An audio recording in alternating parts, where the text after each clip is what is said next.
Եթերում ազատ լուրերի հիմնական թողարկումն է, ձեզ հետ են Ռիտա Մնացականյանը և Արա Աբրահամյանը։ Բարի երեկո, օրվա իրադարձությունները նախ համարով։ Երևանի շին հրապարակներում տեղադրված օդի որակի չափման սարքերից ստացված տվյալների համաձայն, օդի որակի ինդեքսի միջինացված ցուցանիշը արդեն գտնվում է չափավոր միջակայքում։ Նուբարաշենի կենցաղային աղբավայրում հրդեհ էր բռնկվել, դեպքի առնչությամբ նախաձեռնվել է քրեական վարույթ։ Սպանություններ Չարենցավան և Աբովյան քաղաքներում։ Չարենցավանում սպանության համար կասկածվող 26-ամյա երիտասարդը հաշվառված է հոգեբուժարանում։ Շաբաթվա քրեական քրոնիկոնը։ Բաքվում հայ գերիների շինծու դատավարության հերթական նիստը տեղի կունենա հոկտեմբերի 13-ին։ Ըստ ադրբեջանական ԶԼՄ-ների, դատավարության վերջին նիստում հրապարակվել են քրեական գործերով ընդհանուր տեղեկություններ։ Երևանի agrարային համալսարանի հարակից տարածքում մեկնարկել են լայնածավալ կանաչապատման և բարեկարգման աշխատանքներ։ Տարիներ շարունակ անխնամ ու չոռոգված այգում առաջիկա օրերին կտնկվեն տասնյակ հասուն ծառեր ու հարյուրավոր մշտադալար թփեր։ Գյումրիում պաշտոնապես շահագործման է հանձնվել հայկական Կարմիր խաչի շուրջօրյա խնամքի կենտրոնը։ Կառավարության հետ գործակցությամբ վերանորոգված կենտրոնը տրամադրում է խնամք և աջակցություն 160 տարեցների։ ՄԱԿ-ի զարգացման ծրագիրը նշում է Հայաստանում իր գործունեության 30-ամյակը։ Հոբելյանի շրջանակում կառույցը Դիլիջանում կազմակերպել էր հումանիտար ականազերծմանն ու համայնքների անվտանգությանը նվիրված հատուկ միջոցառում։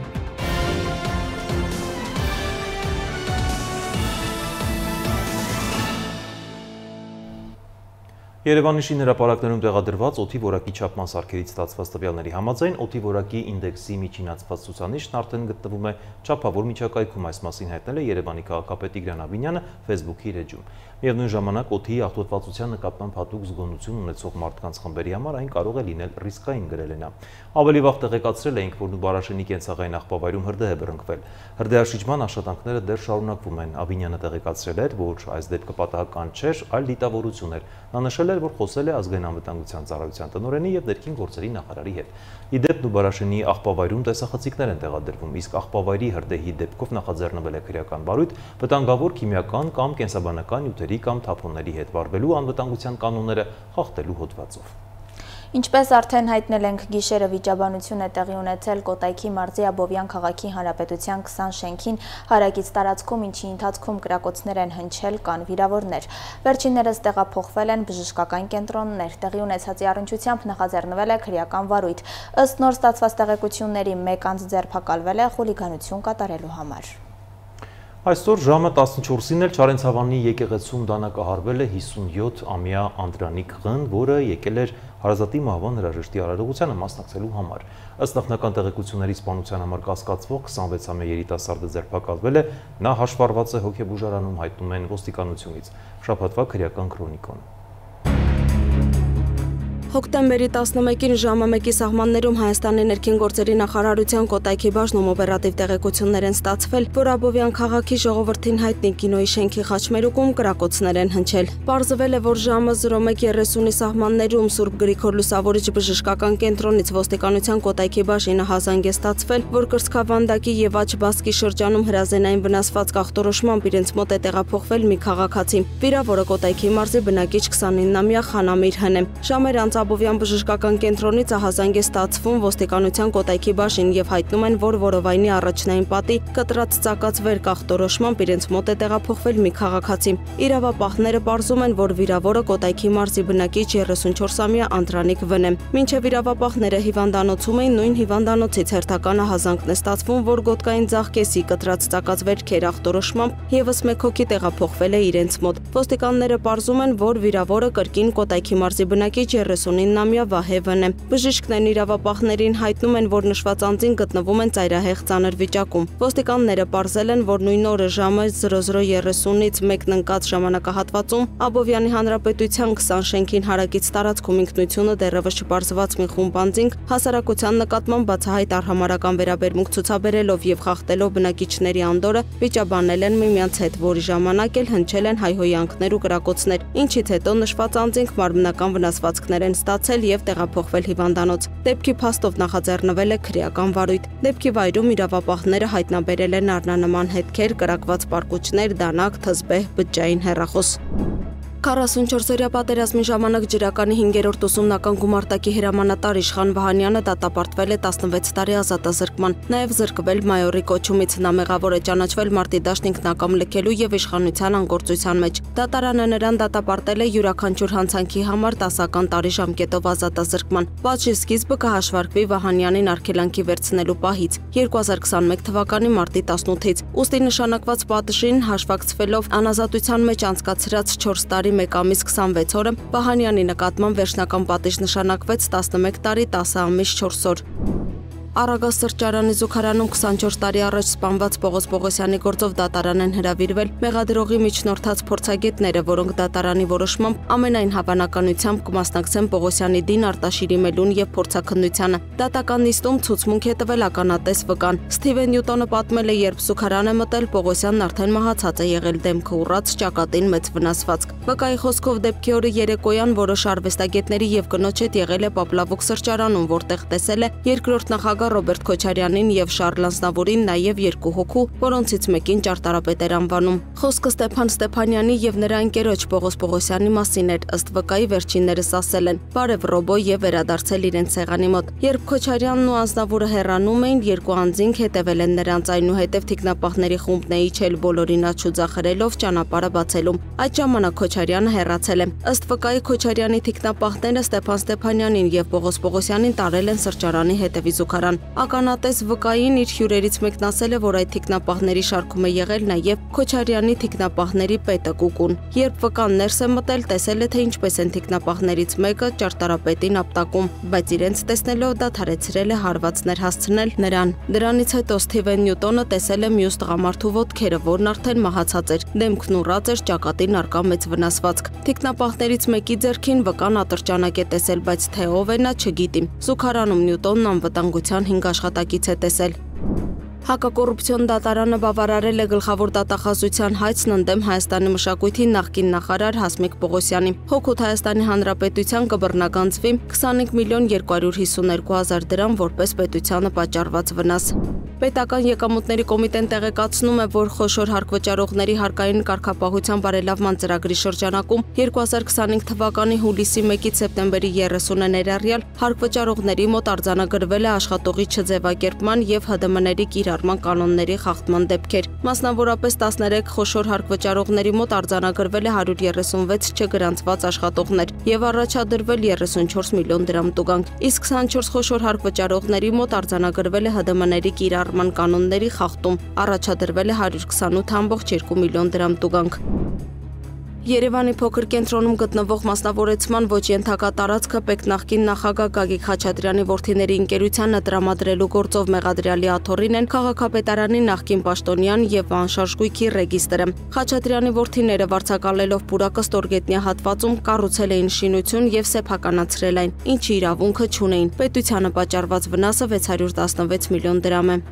Հողատարածքների ապուրինի աճուրդների համար մեղադրվում են նաև Ղազարավան համայնքի նախկին ղեկավարն ու նրան օժանդակած 2 անձ։ Հողատարածքից 3 հեկտար վերադարձվել է համայնքին, որոշ չափով վերականգնվել է վնասը։ Պետբյուջե է մուտքագրվել 10.5 միլիոն դրամ։ Գործն ուղարկվել է դատախազին հաստատելու մեղադրական եզրակացությունը։ Էջմիածնի նախկին քաղաքապետի տեղակալը մեղադրվում է փողերի լվացման, պաշտոնեական կեղծի կատարելու եւ պաշտոնեական դիրքի չարաշահման մեջ։ Հիմնավորվել է, որ Էջմիածնի քաղաքապետի տեղակալի պաշտոնը զբաղեցրած ԿԳ-ն նախնական համաձայնության գալով քաղաքապետի հետ վաղարշաբաթ համայնքին հատկացված թիվ 1 միջնակարգ դպրոցի 907.5 քառակուսի մետր ընդհանուր մակերեսով կիսակառույց մասնաշենքերն ու պետական սեփականություն հանդիսացող 3363 քառակուսի մետր ընդհանուր մակերեսով հողատարածքը փաստացի ԿԳ-ի հետ փոխկապակցված անձինը դարձնելու համար մեկ այլ անձի օժանդակությամբ օրինականացրել է ակնհայտ հանցավոր ճանապարհով ստացված առանձնապես խոշոր չափերի գույքը։ Մեղադրանքներ են ներկայացվել ԿԳ-ին եւ նրան օժանդակած անձին։ Բաքվում հայգերիների շինչ ու դատավարության հերթական նիստը տեղի կունենա հոկտեմբերի 13-ին, ըստ ադրբեջանական լրատվամիջոցների դատավարության ընթացքում հրապարակվել են քրեական գործերով ընդհանուր տեղեկություններ, մասնավորապես նշվում է, որ Հայաստանի պաշտպանության նախկին նախարար Դավիթ Տոնոյանի հանձնարարականով Արցախի նախկին ղեկավար Արայիկ Հարությունյանը հանդես է եկել հայտարարությամբ, թե Գանջայի գնդակոծությունն իրականացվել է ոչ թե Հայաստանի տարածքից, այլ իր հրամանով Ղարաբաղի տարածքից։ Բաքվում շարունակվել է Ադրբեջանում ապօրինի պահվող Արցախի նախկին ռազմաքաղաքական ղեկավարների եւ որոշ հայ գերիների նկատմամբ հարուցված քրեական գործերի քննությունը։ Ըստ ադրբեջանական լրատվամիջոցների դատական նիստի ընթացքում ներկայացվել են տարբեր տարիների հայտարարություններ եւ փաստաթղթեր, որոնք ըստ մեղադրող կողմի իբրև թե ապացուցում են Ադրբեջանի տարածքի նկատմամբ ռազմական գործողությունների պլանավորումն ու իրականացումը։ Այս անձինք հանդիսացել են Արցախի անօրինական զինված կազմավորումների ղեկավարներ եւ մասնակցել են Ադրբեջանի տարածքի դեմ ուղղված ռազմական գործողություններին։ Նրանց գործողությունների հետևանքով զոհվել են խաղաղ բնակիչներ, իսկ քաղաքացիական ենթակառուցվածքները ենթարկվել են հարվածների։ Գործը վերաբերում է ոչ թե քաղաքական դիրքորոշման, այլ ռազմական հանցագործություններին։ Բոլոր մեղադրյալներին տրամադրվել է պետական պաշտպան եւ դատավարությունն ընթանում է օրենքի սահմաններում։ Ադրբեջանական կողմը պնդում է, թե մեղադրանքները հիմնված են վկայությունների, հրապարակային հայտարարությունների եւ ռազմատեխնիկական տվյալների վրա։ Մասնավորապես դատարանում ներկայացվել է Արցախի նախկին նախագահ Արայիկ Հարությունյանի այն խոսքը, թե Գյանջայի հրթիռակոծությունն իրականացվել է իր հրամանով Ղարաբաղի տարածքից։ Ըստ ադրբեջանական ԶԼՄ-ների դատավարության ընթացքում հրապարակվել են քրեական գործերով ընդհանուր տեղեկություններ։ Մասնավորապես նշվում է, որ ի հայտ եկած նոր փաստաթղթում արտացոլված են տեղեկություններ 7 գերիների Արկադի Ղուկասյանի, Բակո Սահակյանի, Արայիկ Հարությունյանի, Լևոն Մնացականյանի, Դավիթ Բաբայանի, Դավիթ Իշխանյանի, Դավիթ Մանուկյանի մասին, այդ թվում 1990-ականների սկզբից նրանց պաշտոնները, մասնակցությունը 2016 թվականի ապրիլյան մարտերին, 2020 թվականի 44-օրյա պատերազմին։ Սակայն հայկական կողմն ու միջազգային իրավապաշտպան կառույցները շարունակում են աշխարհին ներկայացնել ընթացող այդ դատավարությունների շինծու լինելը, որոնք ընդամենը քաղաքական հաշվեհարդարի դրսևորումներ են։ Ադրբեջանը հայ պատանդներին զրկում է անկախ փաստաբաններ ունենալու հնարավորությունից։ Դատավարությունները ոչ անաչառ են, ոչ էլ անկախ։ Դրանք նման են նվաստացման բեմականացված ծեսերի։ Բաքուն անգամ մերժել է իմ որպես միեդի լիազորված ներկայացուցչի գերիների հետ հանդիպելու խնդրանքը։ 5 տարի շարունակ այդ հանդիպումների թիվը 0 է։ Իրավապաշտպանի խոսքով այս գործընթացը հակասում է Ժնևյան կոնվենցիաների պահանջներին, քանի որ հայ գերիները փաստացի գտնվում են քաղաքական պատանդի կարգավիճակում։ Իսկ Ադրբեջանի կառավարությունը վստահեցնում է, թե հայ բանտարկյալներն օգտվում են բոլոր իրավունքներից, այդ թվում փաստաբանների հետ կապ հաստատելու հնարավորությունից։ Միջազգային իրավունքի փորձագետները եւս նշում են, որ եթե դատարանը չի ապահովում անկախ պաշտպանություն եւ միջազգային դիտորդների ներկայություն, ապա չի կարելի խոսել արդար դատաքննության մասին։ Սա հստակ քաղաքական նպատակ ունի ցուցադրաբար պատժել Արցախի ղեկավարությանը։ Բաքվում ընթացող այս դատավարությունները միջազգային մամուլում նույնպես լայն արձագանք են գտել։ Թեև ադրբեջանական կողմը պնդում է, որ գործընթացը օրինական է, իրավապաշտպան կազմակերպություններն այն գնահատում են որպես մարդու իրավունքների եւ միջազգային իրավունքի բացահայտ խախտում։ Հաջորդ դատական նիստը նշանակված է հոկտեմբերի 13-ին։ Ըստ ադրբեջանական լրատվամիջոցների այդ նիստում նախատեսվում է ներկայացնել նոր մեղադրական նյութեր, կապված Արցախի նախկին ղեկավարների գործունեության հետ։ Մինչև այդ հայկական կողմը շարունակում է պահանջել հայ գերիների անհապաղ վերադարձն ու միջազգային կառույցների միջամտությունը դատավարության ընթացքը վերահսկելու համար։ Լուսինե Գրիգորյան, Free News, Ազատ լուրեր։ Իսկ թողարկման այս հատվածում շաբաթվա կարևոր եւ ուշագրավ իրադարձությունները քննարկել եմ քաղաքագետ Ժիրայր Ազիզյանի հետ։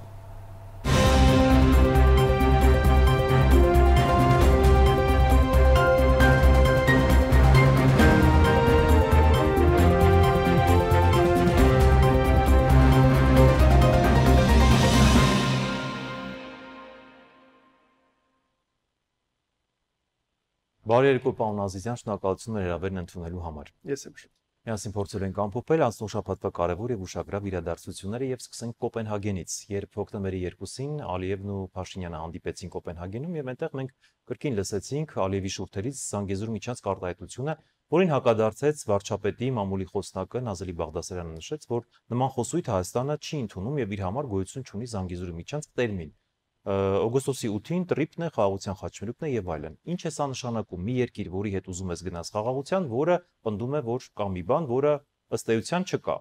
Խնդրեմ ձեր մեկնաբանությունը այս մասին։ Նախ պետք է հասկանանք արդյոք չկա թե պարզապես իրավական տեսանկյունից չկա, որովհետեւ ինչ ենք մենք ստանում փաստացի առումով։ Եթե ադրբեջանական կողմի, ընդհանրեն ադրբեջանական կողմի հիմնավորման վրա մենք փորձենք այսպես եզրակացություններ արել, բնական է, որ ադրբեջանական կողմը միշտ էլ ձգտել է սեփական շահերի տրամաբանությամբ մեկնաբանել երևույթներն ու ուրեմն գործընթացները առաջին հերթին հենց սեփական հանրությանը բավարարելու Ալիևի վարչակարգի հերթական հաղթանակի տրամաբանությամբ, բայց մենք պետք է նաև հասկանանք, որ իրականում մենք Հայաստանի Հանրապետությունը չնայած որ տարածքային ամբողջականության տրամաբանությամբ է եւ դա ընդունում են բոլոր ուրեմն կողմերը եւ Միացյալ Նահանգները եւ Ադրբեջանը եւ Հայաստանը տարածքային ամբողջականության տրամաբանությամբ պետք է ամեն տեղ ունենա, բայց փաստացի առումով Ադրբեջանը հնարավորություն է ստանում ուրեմն այդ միջանցքով, հա, այսպես ասած, ինչպես նրանք են փորձում ներկայացնել, ազատ կապվել Նախճեվանի հետ առանց հայկական ուրեմն որևէ պետական գերատեսչության կողմից ստուգվելու։ Ըստ էության պետք է այնտեղ տեղակայվեն ուրեմն ամերիկյան հատուկ ընկերություններ, կազմակերպություններ, որոնք պետք է իրականացնեն այդ ստուգումները եւ այո, եւ ըստ ինչպես ես եմ հասկանում, փաստորեն պետք է այդ տեղեկատվությունը փոխանցվի նաեւ Հայաստանի համապատասխան մարմիններին, բայց Հայաստանի կողմից անմիջապես ստուգման, որտեվ ոչ միայն ուրեմն տեղեկատվական, այլ նաև պաշտոնական ամենաբարձր մակարդակով էլ դեռևս այդ հարցին հստակ պատասխան չի հնչել, հա, ընդ որում հարցը մի քանի անգամ ուղղվել է նաև արտգործնախարար Արարատ Միրզոյանին, որը հստակ պատասխան այդ առումով չի տվել, արդյոք հայկական մաքսային ծառայություն լինելու է սահմանին եւ համապատասխան ընթացակարգերով ստուգվելու է Ադրբեջանի ուրեմն Ադրբեջանից դեպի Նախճեվան կամ հակառակ ուղղությամբ ուղեկցվող այդ բեռները։ Այս առումով չեմ կարող այսպես հստակ ասել, թե ինչ հետևանք է ունենալու, բայց ամեն դեպքում բնական է, որ ադրբեջանական կողմը հենց դա էլ նկատի ուներ, որ փաստացի դա միջանցք լինելու է եւ չնայած Հայաստանի իրավական առումով Հայաստանի տարածքային ամբողջականության տիրույթում է գործընթաց տեղի ունենում, բայց այնուամենայնիվ նրանք հնարավորություն են ունենալու առանց հայկական հսկողության այդ ճանապարհը օգտագործել։ Այսինքն, եթե վերանանք անուններից, հա, ստացվում է, որ Ադրբեջանը իր բաղձալի երազանքին հասել է միջանցքի տրամաբանությանը, թե էլի ուղակի ներքին լսանի համար է, որտեղ տեսեք Ադրբեջանում անդադ այդ մասին խոսում են, մեր մոտից ասում են այդպես չէ, այլ տեղից ասում են այդպես չէ, Իրանը մի կողմից ասում է մենք թույլ չենք տա, ու ստացվում է, որ ուղակի Ալիևը խոսում է մի բան, որը էլի անորոշությունների թնջուկ է առաջացնում։ Դե տեսեք, բաղձալի երազանքը նա կլիներ, եթե այդ ճանապարհը ստանար ուրեմն ամբողջությամբ, այսինքն դա լիներ արտատարածքային տրամաբանությամբ, ոչ թե Հայաստանի տարածքային ամբողջականության սահմաններում, բայց տվյալ դեպքում նա հնարավորություն է ունենում օգտվելու այդ ուրեմն ճանապարհից, ու ոչ միայն Ադրբեջանը, այստեղ պետք է հասկանանք, որ սա Թուրքիայի եւ ընդհանուր առմամբ թուրքական աշխարհը Թուրքիայի հետ կապելու եւ նաեւ արտաքին աշխարհի հետ կապելու մեծ հնարավորություն, որտեղ ցամաքային կապը ստեյության նրանք չեն ունեցել տարիներ շարունակ, այո, եւ չնայած որ սա տարածքային անմիջական կապ չէ, այսինքն չնայած որ Հայաստանի տարածքային ամբողջականության տիրույթում է հարցին փորձում լուծում տրվի, բայց ամեն դեպքում մենք պետք է հասկանանք, որ Հայաստանի Հանրապետությունը կարծես չի ունենում այն լծակները, որ կարող է որոշակի առումով զսպող, արդյոք ամերիկյան այդ ընկերությունը ամբողջությամբ ներկայացնելու է տեղի ունեցող շարժը հայկական կազմակերպություններին կամ արդյոք հայկական ուրեմն համապատասխան մարմինները ունենալու են վերահսկման որոշակի մեխանիզմներ, որոնք կարող են կանխել փոխադարձ պայմանավորվածության արդյունքում, այսինքն ամերիկյան ընկերության եւ ուրեմն Թուրքիայի կամ Ադրբեջանի միջև պայմանավորվածության արդյունքում որոշակի խախտումների դեպքում, որտեղ մենք պետք է հասկանանք, որ բացառված չէ, որ ամերիկյան ընկերությունը եւս կարող է որոշակի գործարքների գնալ ուրեմն թուրք-ադրբեջանական տանդեմի հետ։ Այսինքն դեռ վաղ է, որ ասել Ադրբեջանը հասել է իր նպատակին, մենք չենք հասել մեր նպատակին, այսինքն որոշակի ժամանակ է պետք է այս խմորը, այսպես ասած, շատ ջուր պետք է տանի իր հետ եւ պետք է սպասենք իրադարձությունների զարգացմանը։ Բայց այստեղ նաեւ քանի որ խաղաղության մասին է այս ամենը, խոսում ենք, որ պետք է գնանք խաղաղության, լավ է, որ ուզում ենք գնալ խաղաղության, բայց լավ չէ, որ մենք ենք միայն կարծես ուզում, որովհետեւ հենց նույն Բայրամովը Ադրբեջանի մեկ այլ բարձրաստիճան պաշտոնյա, իսկ այնտեղ գիտենք, որ Բայրամով եւ ով ուզում է լինի, դա Ալիևն է։ Բոլորը շատ լավ հասկանում են։ Ասում է, որ պիտի անհապաղ օր առաջ փոխեք ձեր սահմանադրությունը։ Այլ դեպքում էլ ինչ որ բաներ առաջ քաշեն եւ էլ ինչ որ ձևով կկանխեն, կվիժեցնեն այս ամբողջ գործընթացը տարիներ շարունակ, որ փորձում ենք բերել ինչ որ մի հատ նորմալ վիճակի։ Ինչ է սա նշանակում, այսինքն մենք ենք միայն ուզում խաղաղություն, իրենք անդադար չեն ուզում։ Իհարկե, ադրբեջանական կողմը փորձում է այդ նույնիսկ ցինիկ պահանջներով հանդես գալով փորձում է հնարավորինս ստիպել հայկական կողմին ընդունելու բոլոր ներկայացված պահանջները եւ ըստ էության դա կարծես թե որոշառումներով հաջողվում են նրան եւ հետաքրքիր է որ հայկական կողմը որը ուրեմն Միացյալ Նահանգների այսպես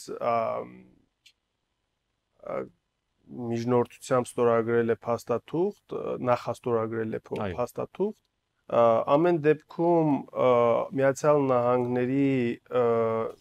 որպես իր դերը հաշվի առնելով չի ներկայացնում ադրբեջանական կողմից ներկայացնող ուրեմն նման պահանջները, այսինքն դա արդեն խոսում է տվյալ երկրի, այլ երկրի ներքին գործերին, հա, ուրեմն միջամտության մասին եւ փաստորեն տեսնում ենք, որ ադրբեջանական կողմը դրանով փորձում է կասեցնել այն սկսված գործընթացը, որ հենց Միացյալ Նահանգների միջնորդությամբ է կայացել։ Տեսեք, նաև խաղաղության մասին ենք էլի խոսելու կրկին, որտեղ գնում ենք խաղաղության, բայց այն վարքագիծը, որ դրսևորում է Ադրբեջանը, հենց բառացիորեն երեք Սիրանուշ Սահակյանը, որը Միեդում ներկայացուցիչն է գերիների մասով, նշեց, որ այնտեղ ոչ միայն պատշաճ վիճակում չեն մեր գերիները, այլ նաև ուղղակի արգելված է ամեն տեսակ որևէ միջամտություն, որևէ տեղեկատվություն, առողջապահական կլինի եւ այլն եւ այլն։ Այսինքն մեր գերիներին այնտեղ պահելով, գերիներին տանջելով, կեղծ շինծու դատավարություններ անելով, մենք գնում ենք խաղաղության։ Իհարկե, միանշանակ եւ կարծում եմ գերիների հարցը խաղաղության օրակարգից դուրս մղվել է եւ դա առանձի դիտարկել է խաղաղության պայմանագրի ստորագրումից հետո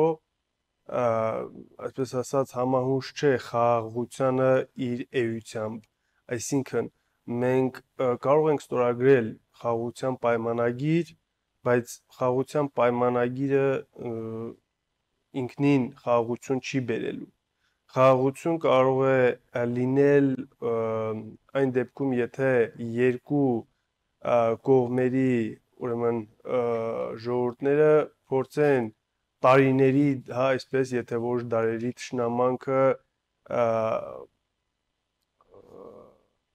այսպես վերացնել, հա։ Դրա համար երկար ժամանակ է։ Իհարկե, որտեղ մենք գիտենք, որ երկու կողմերն էլ զոհեր են տվել, երկու կողմերն էլ պայքարել են, թշնամանք է ձեռք բերվել, հեշտ չէ, հա, այսպես ուղղակի գնալ եւ իրար հետ խաղաղություն կնքել, բարեկամություն անել, առավել եւս ինչպես որ փորձում են այսպես ամեն կերպ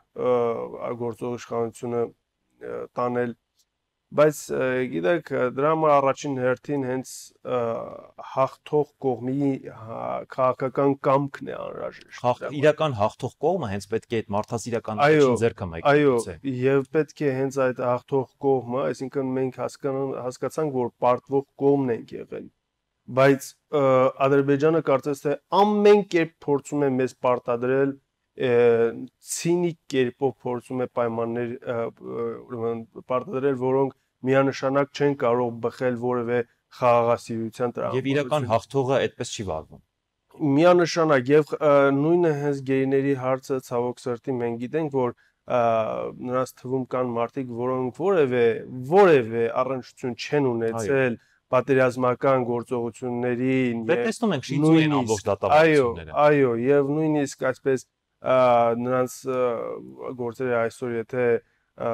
պետք էլ չէ այսպես իրավաբանական կրթություն ունենալ ծանոթանալու եւ հասկանալու բունեությունը հասկանալի է որ այդ բոլոր գործերը հենց հայկական կողմին ճնշելու եւ ոչ միայն հայկական իշխանություն որտեղ այսօր տեսնում ենք որ Հայաստանի Հանրապետության գործող իշխանությունները որդեգրել են մի քաղաքականություն որը ըստ որի նրանց համար էական չէ հա գերիների Ադրբեջանի կողմից գերիների հարցի ուրեմն օգտագործումը իդեմ հայկական իշխանություններ որոշակի պահանջներ ներկայացնելու առումով, հա, այսինքն հայկական իշխանությունները ներկայացնում են, որ մենք գերիների հարցի դիմաց որևէ զիջումների չենք գնալու, բայց ամեն դեպքում մենք պետք է նաև հասկանանք, որ այստեղ խաղաղություն չի կարող լինել, եթե դու քո էությունը, հա, որևէ քայլ չես անում լինելով հաղթող կողմ։ Շատ լավ, այստեղ նաև շատ կարևոր մի եւս խոսույթ ձևավորվեց մեր հարևան բարեկամ գործընկեր, այսպես դիտարկենք, Իրանի Իսլամական Հանրապետության կողմից հնչեց, որ Տրամպի ուղուն զուգահեռ մենք ներկայացնում ենք Արաքսի միջանցք նախագիծը, որը Հայաստանի Իրանի ռազմավարական կապն է ստեղծելու եւ այլն եւ այլն։ Այսինքն սա ինչ է։ Իրանը սրանով ուզում է ասել, որ Զանգեզուրի միջանցքը մենք մերժում ենք, որտեղ մեզ համար կարմիր գծեր են, Ադրբեջանը պետքա, հա, հարևանների որևէ բան չխախտի, Տրամպի ուղուն էլ փորձում են սինխրոնացնել, զուգահեռացնել Արաքսի միջանցք խոսույթը։ Ինչ է սա։ Իրանը ինչ է ուզում սրանով ասել։ Տեսեք, խորքային առումով այսօր Իրանը այնպիսի խնդիրների առաջ է կանգնած, որ շատ դժվար է նրա համար չեզոքացնելու Միացյալ Նահանգների կողմից նրա միջնորդությամբ ձևավորված որևէ նախագիծ տարածաշրջանը, որքան էլ որ դա հակասի Իրանի ազգային ու պետական շահերին, այնուամենայնիվ այսօր Իրանը ինքնին ունի ահռելի տնտեսական եւ ոչ միայն տնտեսական խնդիրներ, որոնք որ պարզապես թույլ չեն տալու Իրանին կոնկրետ գործողություններով կասեցնելու ինչ որ մի նախագիծ տարածաշրջանային, բայց բնական է որ Իրանը փորձելու է որոշակի առումով պահպանել իհարկե միանշանակ եւ այս առումով փորձելու է առաջարկներ անել, որպեսզի ինչ որ առումով նաեւ կարողանա չեզոքացնել այդ ներկայացված TRIP նախագծի կողմից եկող հնարավոր այսպես վտանգները,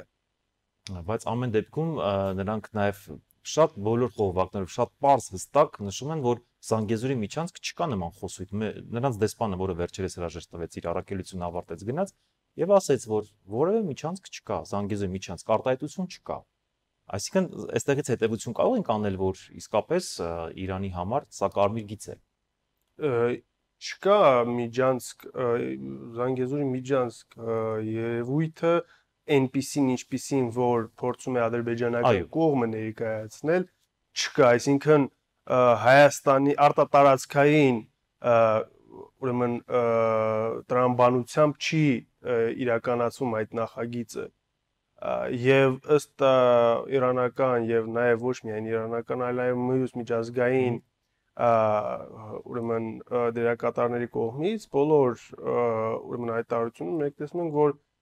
որևէ մեկի համար էլ ընդունելի չէ արտատարածքային, որը նույն նաեւ ռուսական կողմի համար, նույն նաեւ եվրոպական Միացյալ Նահանգների բոլորի կողմից տեսնում ենք որ կողմերը այդ առումով ունեն կոնսենսուս եւ խնդիրը այստեղ դիտարկվել է տարածքային ամբողջականության սահմաններում, բայց ադրբեջանական կողմը փորձում է ներկայացնել սեփական ուրեմն շահերի տրամաբանությամբ եւ նաեւ հաշվի առնելով այն հանգամանքը, որ պարզապես հայկական պետության, Հայաստանի Հանրապետության անմիջական ներկայացվածություն տեղում չի լինելու, այսինքն գործընթացը կազմակերպվելու է ուրեմն համապատասխան ամերիկյան ընկերության կողմից։ Շնորհակալ եմ հանգամանալից ներկայացնելու համար։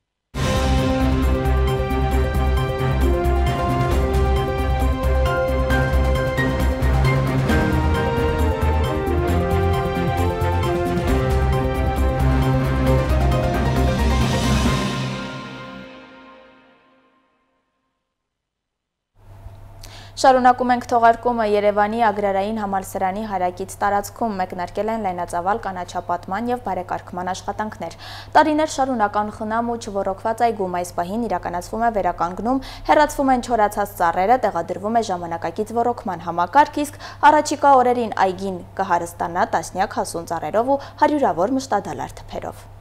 Երևանի ագրարային համալսարանի հարակից ուսանողական այգում մեկնարկել են լայնածավալ կանաչապատման և բարեկարգման աշխատանքներ։ Քաղաքի այս հատվածում, որտեղ նախկինում ոռոգման համակարգը չէր գործում, հայտնաբերվել է 70 չորացած ծառ։ Դրանք, նաև դրանց մնացորդ կոճղերը արդեն ամբողջությամբ հեռացվել են։ Կանաչապատում և շրջակա միջավայրի պահպանություն ՀՕԱԿ-ի տնօրեն Արմեն Բեգոյանը նշել է, որ այգում այս պահին տեղադրվում է մոտ 3 կիլոմետր երկարությամբ ժամանակակից ավտոմատ ոռոգման համակարգ։ Նախնական ծրագիրը նախատեսված էր գարնան համար, սակայն աշխատանքների մեկնարկը տեղափոխվել է աշուն բուհի խնդրանքով։ Ագրարային համալսարանից դիմել են մեզ,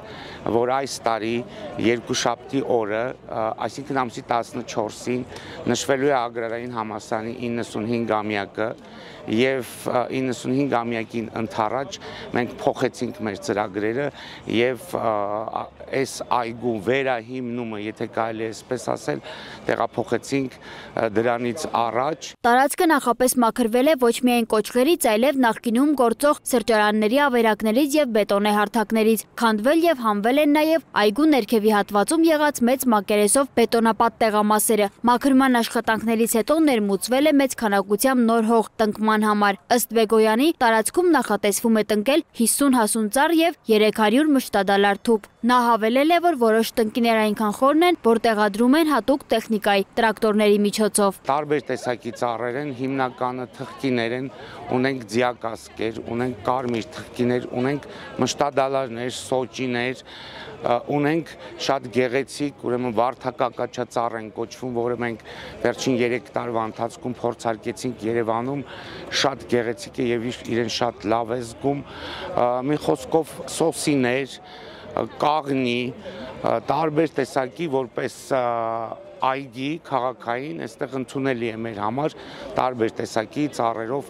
կանաչապատումը։ Բեգոյանը վստահեցրել է, որ ընտրված ծառերը ձևավորված արմատային համակարգերով հասուն են։ Նման ծառերի կպչողականությունը մոտենում է 100%-ին։ Ագրարային համալսարանի անտարագիտության և ագրոէկոլոգիայի ամբիոնի վարիչ Մարինե Մարկոսյանն էլ վստահեցրել է, այգու խնամքը կիրականացնեն ուսանողների հետ միասին։ Այգու խնամքը, եթե մենք կաշխատենք մեր ուսանողների նաև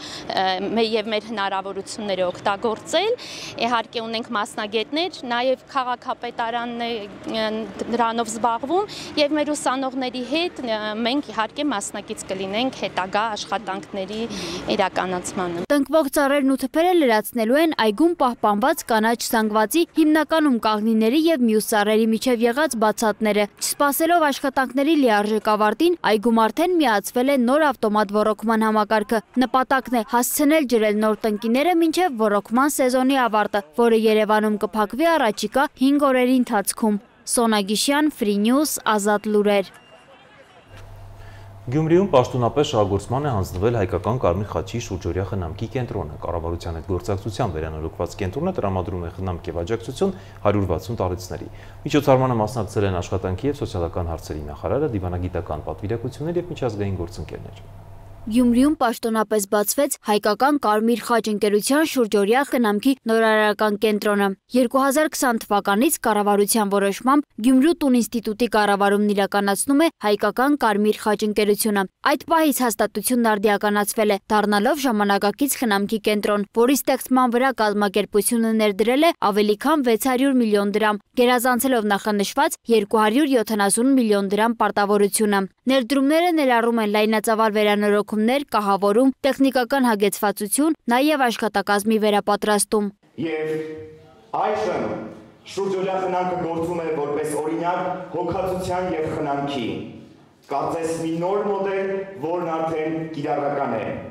Ազգային ընկերությունը մինչև հիմա շարունակում է կատարելագործել թե աշխատակիցների, թե խնամքի կենտրոնի պայմանները հանուն շահառուների կեցության որակի բարձրացման։ Բացման խոսքով հանդես է եկել աշխատանքի և սոցիալական հարցերի նախարար Արսեն Թորոսյանը, նշելով.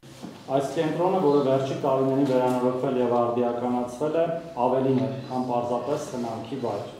Այն մեր հարգանքի եւ երախտագիտության խորհրդանիշն է մեր ավագ սերնդի ներկայացուցիչներին, ովքեր իրենց կյանքով, աշխատանքով եւ նվիրումով իրենց ներդրումն են ունեցել մեր պետության կայացման գործում։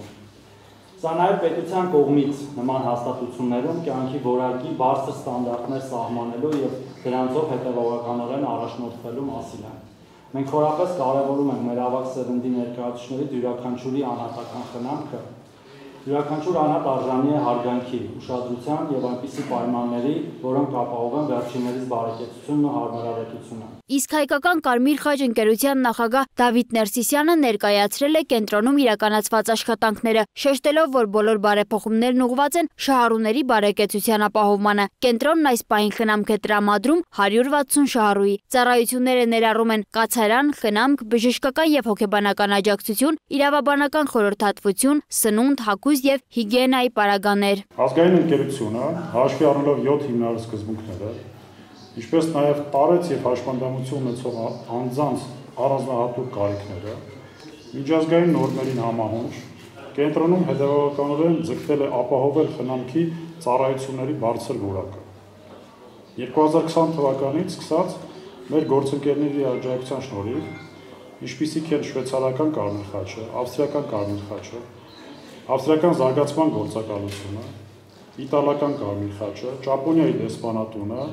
Լիխտենշտեյնի Կարմիր խաչը եւ այլ գործընկերներ խնամքի կենտրոնում իրականացրել են բազմաթիվ աշխատանքներ եւ բարեփոխումներ, հիմնավորվել են երկհարկանի 3 բնակելի հատվածները, խոհանոցը, այգիներից մեկը, միջանցքները, իսկ վարչական մասնաշենքի առաջին հարկի վերանորոգումից հետո այն ծառայել է անկողնային խնամք պահանջող մեր շահառուների համար։ Միջոցառման ավարտին ստորագրվել է նոր փոխըմբռնման հուշագիր։ Լեռնային Ղարաբաղից բռնի տեղահանված անձանց սոցիալական աջակցության շրջանակում համատեղ նախաձեռնությունների համար։ Սոնա Գիշյան, Free News, Ազատ լուրեր։ ՄԱԿ-ի զարգացման ծրագիրը նշում է Հայաստանում իր գործունեության 30-ամյակը։ Հոբելյանի շրջանակում կառույցը Դիլիջանում կազմակերպել էր հումանիտար ականազերծմանն ու համայնքների անվտանգությանը նվիրված հատուկ միջոցառում միտված մարդկանց իրազեկվածությունը բարձրացնելուն։ ՄԱԿ-ի զարգացման ծրագիրը Հայաստանում իր գործունեության 30-ամյակի առթիվ Դիլիջանում կազմակերպել էր հոբելյանական միջոցառում, որը նվիրված էր հումանիտար ականազերծմանն ու համայնքի անվտանգությանը։ Միջոցառումը կազմակերպվել էր հումանիտար ականազերծման եւ փորձագիտական կենտրոնի հետ համատեղ, նպատակ ունենալով ընդգծելու գործունեության ձեռքբերումները եւ վերահաստատելու ավելի անվտանգ ու դիմակայուն համայնքներ կառուցելու հանձնառությունը։ ՄԱԿ-ի զարգացման ծրագրի մշտական ներկայացուցիչ Նաթիա Նացվլիշվիլին իր խոսքում կարևորել է Հայաստանի հետ գործակցությունը ընդգծելով. Այս տարեդարձը ոչ միայն ՄԱԶԾ-ի եւ Հայաստանի կառավարության ու ժողովրդի երկարամյա գործընկերության արդյունքն է, այլև մեր համատեղ հանձնառության վերահաստատումը, հանուն կայուն զարգացման եւ համայնքների անվտանգության։ Տավուշում եւ ամբողջ երկրում մեր գործընկերների հետ միասին աշխատում ենք այնպես անել, որ յուրաքանչյուր համայնք լինի հզոր, դիմակայուն եւ ականների սպառնալիքից ազատ։ Մենք երախտապարտ ենք հումանիտար ականազերծման եւ փորձագիտական կենտրոնին եւ Տավուշի մարզպետարանին ամուր գործակցության համար եւ ակնկալում ենք շարունակել մեր համատեղ ջանքերը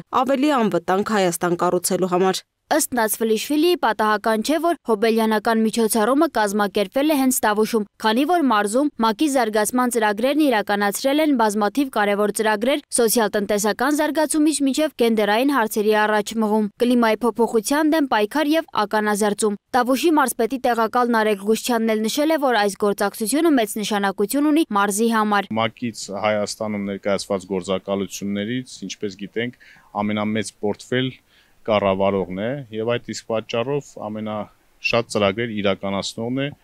եւ Տավուշի մարզը նույնպես անմասն չի մնացել այդ ծրագրերից եւ այդ բոլոր ծրագրերի նպատակը մեկն է վերացնել աղքատությունը եւ այդ նպատակին էլ համահունչ է բոլոր ծրագրերը եւ ես կցանկանամ այդ ծրագրերից առանձնացնել այդ ներդրումներից ոչ միայն նյութականը, այլ մեզ համար էլ ավելի կարեւոր է որպես լավագույն փորձի ներդրում եւ որ այդ փորձը այդ ներդրումները լինում են շարունակական եւ տարածում են գտնում որն էլ նպաստում է մեր տնտեսության զարգացմանը։ Միջոցառման ընթացքում ելույթ ունեցավ նաև հումանիտար ականազերծման եւ փորձագիտական կենտրոնի տնօրեն Վաղինակ Սարգսյանը, նշելով, որ մարդասիրական ականազերծումը շարունակում է մնալ համայնքների անվտանգության ապահովման առանցքային բաղադրիչներից մեկը։ Մենք արդեն երկրորդ տարին սահմանազատման սահմանագծման գործընթացին զուգահեռ այն հատվածները, որոնք որ արդեն իսկ պաշտոնապես Հայաստանի Հանրապետության տարածք կա, այդ հատվածներում մենք արդեն սկսել ենք ականազերծման աշխատանքները, բավականին բարդ աշխատանքները, որովհետև խիտ ականադաշտեր է։ Բացի դա շատ տեղերում մենք իրազեկում ենք իրականացնում, հատկապես այն կոնֆլիկտային տեղերում, վտանգավոր տեղերում, որտեղ բնակչությունը մոտ է այդ աղտոտված տարածքներին, որպեսզի մենք տուժածներ չունենանք։ Ըստ էության կարող եմ ասել, որ այդ մեր աշխատանքների արդյունքում դեռևս մենք տուժածներ չունենք, մարդիկ իրազեկված են, զուգահեռ իրականացնում ենք նաև ականազերծման աշխատանքներ։ Միջոցառման ընթացքում ներկայացվել է նաև քայլերով փոփոխությունների միջոցով ՄԱԿ-ի զարգացման ծրագրերի 30 տարիները Հայաստանում վավերագրական ֆիլմը, որն ամփոփել է կազմակերպության 3 տասնամյակի ձեռքբերումները։ Հումանիտար ականազերծման եւ փորձագիտական կենտրոնի կողմից անցկացվեցին ինտերակտիվ վարժություններ եւ իրազեկման սեսիաներ, ուղղված ականների եւ պայթուցիկ զինամթերքների վտանգների ճանաչմանն ու դրանցից զերծ մնալու հմտությունների ձևավորմանը։ ՄԱԿ-ի զարգացման ծրագրի եւ հումանիտար ականազերծման եւ փորձագիտական կենտրոնի նախաձեռնությունները շարունակելու են աջակցել այն համայնքներին, որտեղ դեռ առկա են չպայթած զինամթերքի սպառնալիքներ, նպաստելով գյուղատնտեսական հողերի վերադարձին շրջանառություն եւ ապահովելով մարդկանց իրավունքներն ապրելու անվտանգ միջավայրում։ Սոնա Գիշյան, Free News, Ազատ լուրեր։ Միջազգային նորություններն առաջարկում ենք դիտել տեսաշարով։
Թողարկման ավարտին ծանոթացեք նաև եղանակային կանխատեսումներին, հաջողություն։ Ցտեսություն։